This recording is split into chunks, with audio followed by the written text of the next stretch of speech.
Hello दोस्तों, सबसे पहले तो आप लोगों को वेरी गुड आफ्टरनून। और मैं आपको बताना चाहूँगा कि ना ही मैं बहुत बड़ा यूट्यूबर हूँ और ना ही कोई बहुत सारा चैनल बनाता हूँ।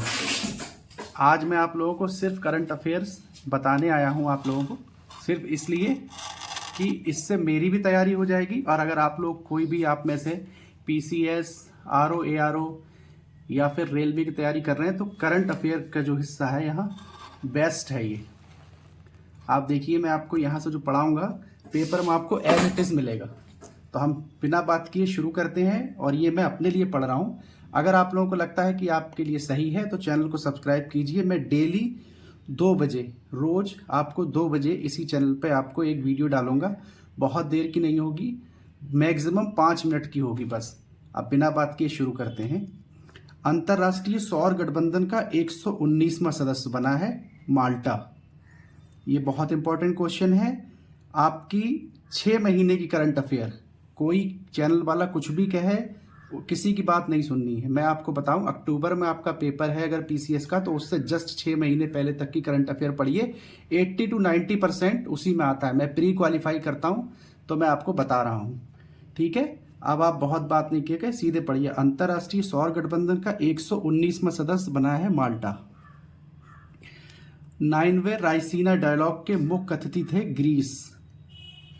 रायसीना डायलॉग हुआ था, उसमें मुख्य अतिथि के तौर पे ग्रीस को इनवाइट किया गया था, ठीक है।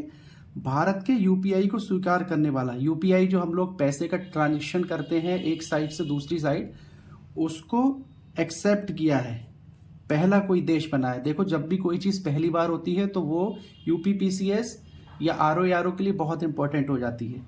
तो आप देखिए, भारत के UPI को स्वीकार करने वाला पहला देश कौन सा बन गया है? फ्रांस बन गया है। ये क्वेश्चन देखिए, सीमा सड़क संगठन ने किस सीमा पर बाड़ लगाने की परियोजना प्रारंभ की है?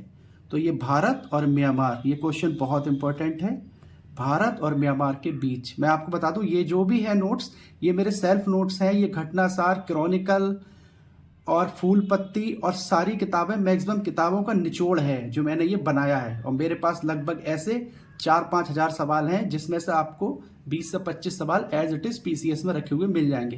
तो आप देखिए, ऐसे पढ़ते रहिएगा, आपको खुद अंदाजा हो जाएगा। सीमा सड़क सुरक्षा संगठन ने किस सीमा पर बाड़ लगाने की परियोजना प्रारंभ की है? भारत और म्यांमार के बीच में।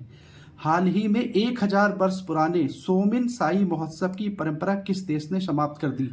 जापान ने। ये बहुत हाईलाइटेड क्वेश्चन है और ये इंपॉर्टेंट क्वेश्चन है। एक क्वेश्चन ऐसे भी आ सकता है कि सोमिन साई महोत्सव कहाँ का है, ठीक है। सोमिन साई महोत्सव कहाँ का है, तो आप लगाइएगा जापान का, ठीक है। आप इसको एज इट इज देख लीजिएगा, 2-3 बार वीडियो देख लेंगे, आपको लर्न हो जाएगा।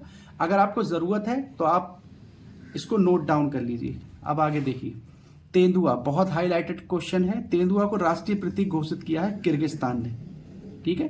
तेंदुआ को राष्ट्रीय प्रतीक घोषित किया है किर्गिस्तान ने। ऑब्जेक्टिव नहीं पढ़ना है, डायरेक्ट हमें क्वेश्चन पढ़ना है कि हाँ, एक क्वेश्चन हमें सीधे हमारे माइंड में छप जाएगा कि हाँ, हमें वो क्वेश्चन पढ़ना है।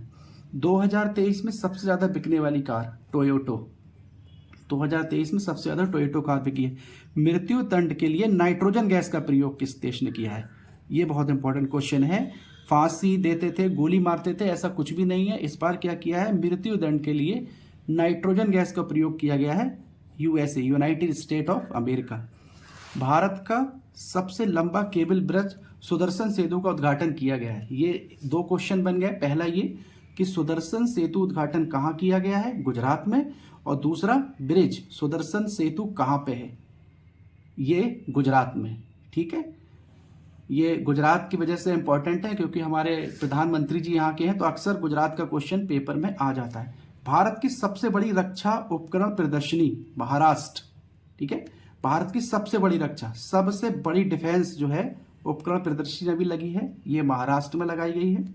भारत की सबसे लंबी परिवहन सुरंग, जो T50 नाम दिया गया है इसका, सबसे लंबी परिवहन सुरंग का मतलब ऐसी सुरंग जिसमें से गाड़ियां होकर जाएंगी, वो जम्मू एंड कश्मीर में ओपन हुई है, ठीक है।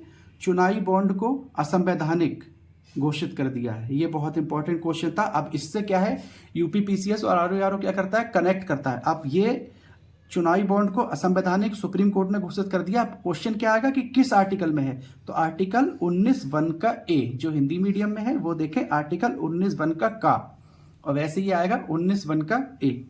रामसर स्थलों की सूची में शामिल किया गया है अक्का समुद्र पक्षी रिजर्व को। ठीक है, अब 75 से 80 पक्षी रिजर्व हो गए हैं और ये कहाँ पे है, कर्नाटक में। ठीक है, मैंने आपको इतने सारे सवाल बता दिए। अगर आपको सही लगी वीडियो तो आप चैनल को सब्सक्राइब कीजिएगा। कमेंट में जरूर लिखिएगा कि इसका आगे का पार्ट्स आपको चाहिए कि नहीं चाहिए। मुझे किसी चीज़ की ज़रूरत नहीं है, ये मैं खुद पढ़ने के लिए बैठा था, तो मैंने सोचा कि आप लोगों का भी फायदा हो जाए। ये क्वेश्चन ऐसे हैं, ऐसे देखिए बहुत सारे सवाल हैं, ये पूरी मैंने बना रखा है नोट्स। ये देखिए इसमें लगभग 3-4 हज़ार सवाल हैं मेरे पास, जो आपके इस महीने के लास्ट तक हैं। ठीक है, मैं इस महीने के लास्ट तक बनाता हूँ, तो ये महीने का है और मैं आपको इसमें सितंबर तक का कराऊंगा। अगर आप मेरा साथ देंगे तो मैं आपको कराऊंगा। 5 मिनट से ज़्यादा की वीडियो नहीं होगी, आज बात करने में टाइम लग गया इसलिए। ठीक है, ऑल द बेस्ट सभी एस्पायरेंट को, और प्लीज़ अगर आपको चाहिए तो कमेंट और सब्सक्राइब कीजिएगा, चैनल को ज़रूर मिलेगा आपको।